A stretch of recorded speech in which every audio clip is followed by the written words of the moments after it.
Hello and welcome to Web Relates. Today we're looking at the prorevenge subreddit. Our first story is by Compile Commit. Cable company kept calling to recharge, even after disconnecting service. Booked tech support to fix non-existent TV box. My old TV finally broke down, so I got a new smart TV. Couple weeks later, I realized that no one in the family watches any TV channels. Everyone goes for streaming content. I decided that it's not worth it to pay for the TV connection anymore. Now, my TV connection is added into my phone plan, along with my internet as well, so disconnecting it was not straightforward. It was a custom plan with its own dedicated relationship team. It took several calls to the team to find a resolution, which was to convert the TV connection to a prepaid one and then stop recharging. After the conversion was done, I got messages for a few weeks to recharge, and then finally a message to return the set-top box. I responded to that, and in a few days, the box was collected from my place. Good riddance. Or so I thought. Next started calls from random call centers for recharging. It felt different from the dedicated relationship team. I googled and found out that this had become the practice in my country. The company had outsourced this part of the support to a third party, and they simply checked from the printed database about people who had a connection, but did not recharge last month. Since my disconnection was in the middle of the month, and their printed database was from the beginning, they did not have this updated info. I tried my best to inform them about this to no avail. I started talking to the callers, informing them of the fake problem my TV was having connecting to the set-top box, and that multiple support requests had fallen on deaf ears. Also started recording the calls. Third caller took it seriously and booked tech support. Got a call from a field tech within hours. He came by. I greeted him with drinks and informed him about the real issue. We had a good laugh. He suggested that I keep it up a few more times for good measure. After 8 tech support visits, finally, they got the message. Got a call from a supervisor asking why I was booking tech support when clearly I didn't have a connection anymore. I mailed him the call recordings. He was pretty annoyed, but I stopped getting calls so much. Any call I get now, rarely, like once a couple of weeks, I just read from the same script, and if someone takes it seriously enough to try to book tech support, they get a short note against my ID to not bother this gentleman. Our next story is by On This Our Day. Oh, I played the long game. I am by no means an expert or pro at revenge, but I am a patient person. I disclosed this to a friend and they directed me here. Throwaway for obvious reasons. It's a long read, but the setup and backstory are important. 7 years ago, I was lucky enough to be able to buy my own place. I had saved for 10 years, worked my butt off, and I was so happy to be able to have a place to call my own. Now, being a single person on the mortgage meant I had to make compromises. One such compromise was buying a property on a shared block, a lot cheaper. Where I'm from, this usually means it's on a strata title. For some, that's a bonus, as it means there's a communal fund for repairs. Typically, insurance is cheaper as it's collective, and other things like maintenance being taken care of. Strata titles also come with a lot of bylaws and restrictions on what you can and can't do. I'm a pretty private and introverted person, so having to deal with people and have limits on how I live was a no-no. I took my time, found the perfect property. Shared block but freehold title. Only thing was that I needed to pay public liability insurance for the shared walkway on the property, split equally between owners. The real estate agent is local to my area. There's also about 3 degrees of separation between us. He has friends who are friends with my friends type of thing. Didn't know him, but knew of him, so that sorta felt good too. About 5 months after I move in, I get a knock on the door from the owner, landlord, of the property next to me to discuss insurance. Not a problem. I ask for a copy of the policy so I have a record. It gets sent through and lo and behold, it's for strata insurance. I was incredibly confused, and after much back and forth, the property isn't a freehold title, but a strata title. I called my lawyer who conveyed the title, etc. He was dumbfounded, but over it all, did the right thing and made things as right as they could. I arranged for a meeting with the real estate agent. I brought emails and printouts of the ads they had all saying it was freehold. Emails between the real estate agent and my lawyer discussing its freehold status. Despite it being in absolute black and white, he refused to accept any fault or offer anything to make things right. I don't begrudge that. He's looking out for himself. I get that. However, I wouldn't forget it. I did enter into mediation with the real estate agent, and all I asked for was, when the time came for me to sell, they'd do it or cover the costs. I thought this was reasonable, but they flat out refused, offered me $1,000 to go away, which I refused. I had the option to pursue them legally. and was advised by the mediator to do so, but ultimately I decided against it for a few reasons, the main one being my health at the time. So I planned and plotted, and I schemed and connived as to how to get back at the son of a bee, and I settled on this. I found his personal Facebook page, which wasn't set to private, saw some photos of a boys on tour trip he went on a few weeks prior, so about 5 to 6 months after I bought the property. I also found his address through a business registration search. On the anniversary of the sale, for 6 years straight, I sent them flowers with a note. Dear real estate agent, remembering you on this, our special day. She has your eyes. Love, L. They varied ever so slightly over the years, but always had on this, our special day, and some weird inference to a love child and a desire to reconnect. I also, from time to time, arranged for postcards and letters to be sent from another country. The one he was on tour in, always signed Love L. I learned about 3 weeks ago that this guy had recently divorced, lost his home, and is no longer working as a real estate agent. His wife found out he cheated on her. The story I was told, through said friends of friends, went along the lines of he would get weird gifts and flowers every year, same day, every year. She, his wife, finally put 2 and 2 together and realized what the date was, and he admitted to cheating on her.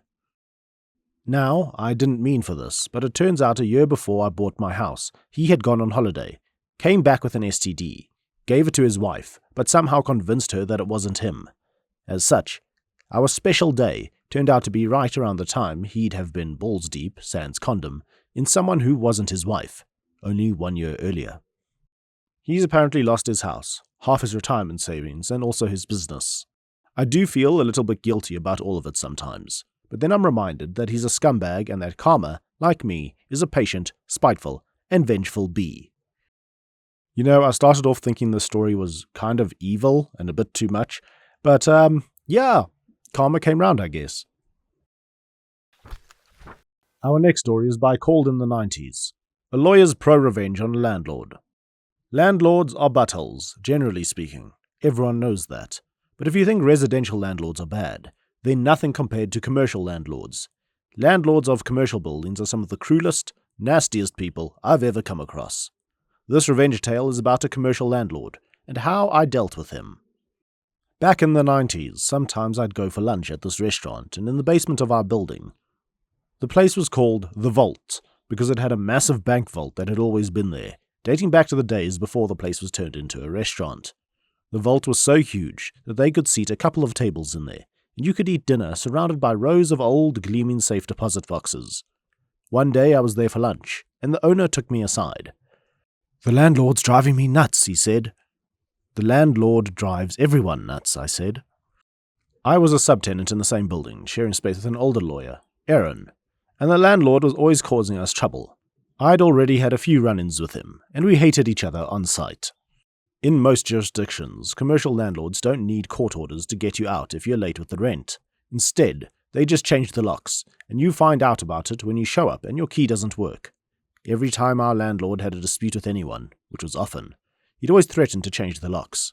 He keeps demanding all this stuff for extra rent, the vault's owner said, and it's really weird, because a lot of it's really old.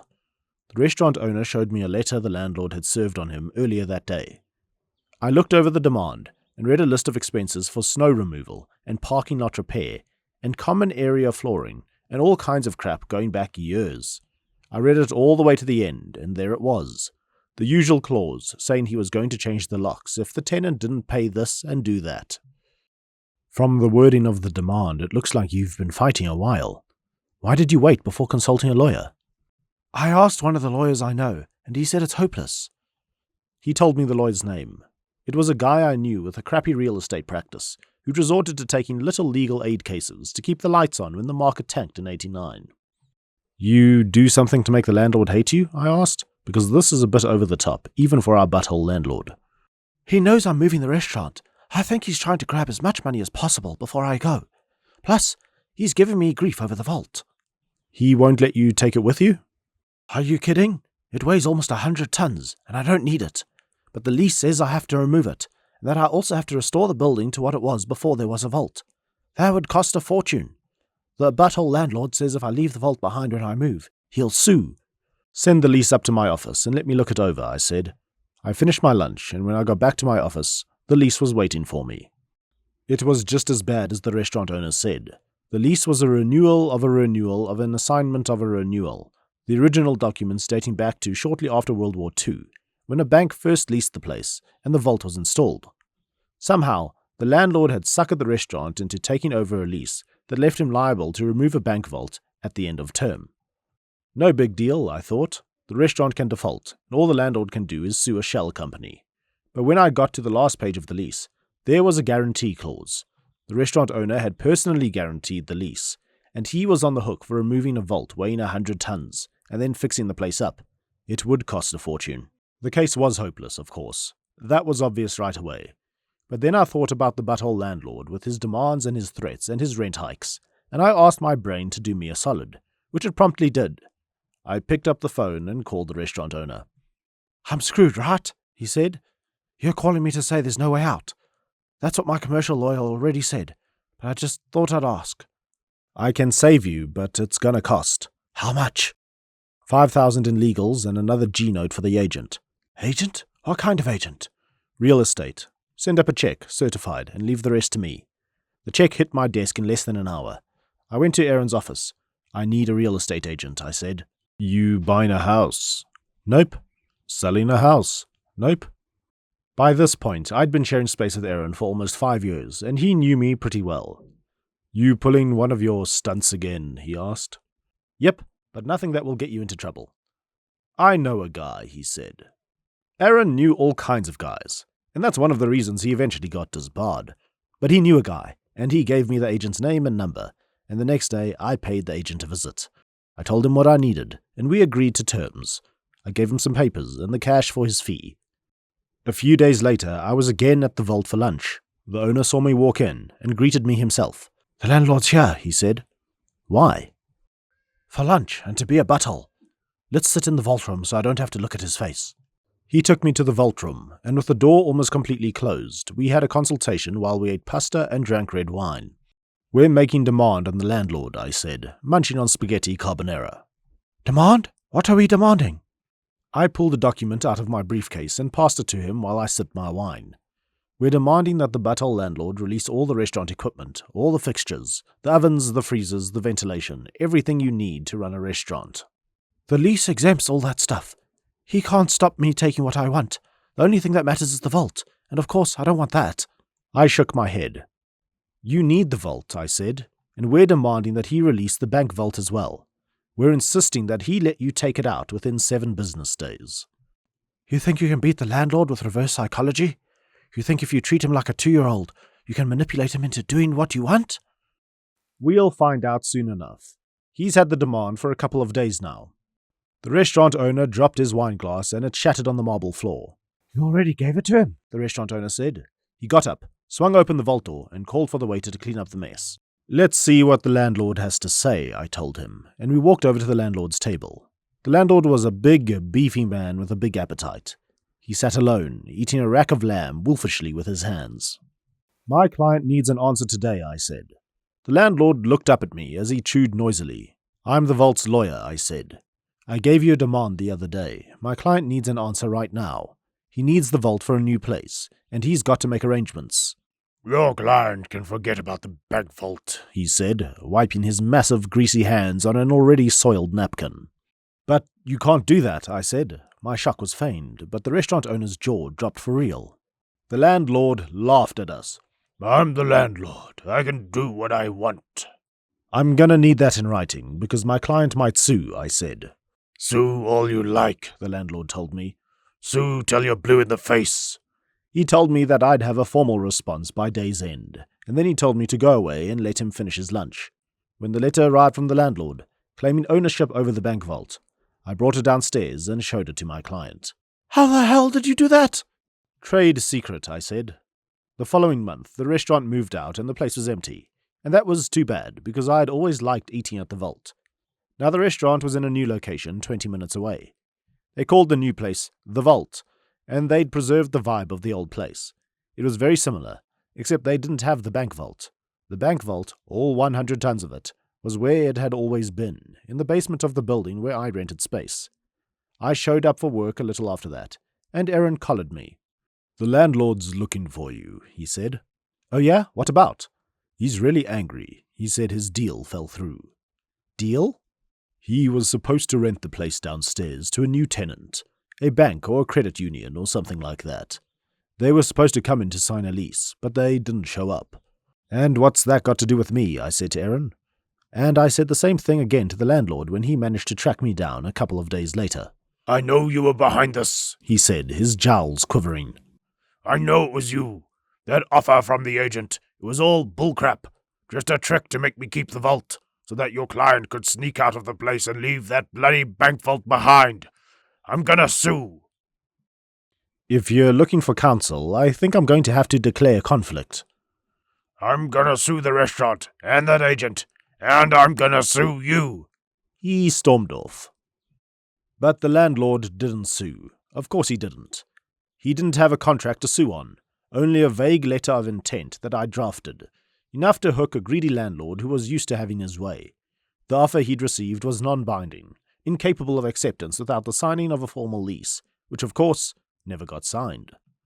When I left Aaron's place a year later, the downstairs was still unoccupied, with a sad "For Rent" sign sitting in the window, starting to look faded.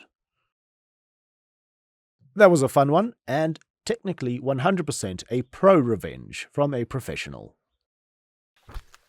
Okay guys, that's it for today. Thank you very much for watching. If you enjoyed, please like, comment, and subscribe, and I'll see you guys in the next video. Cheers! Aaron.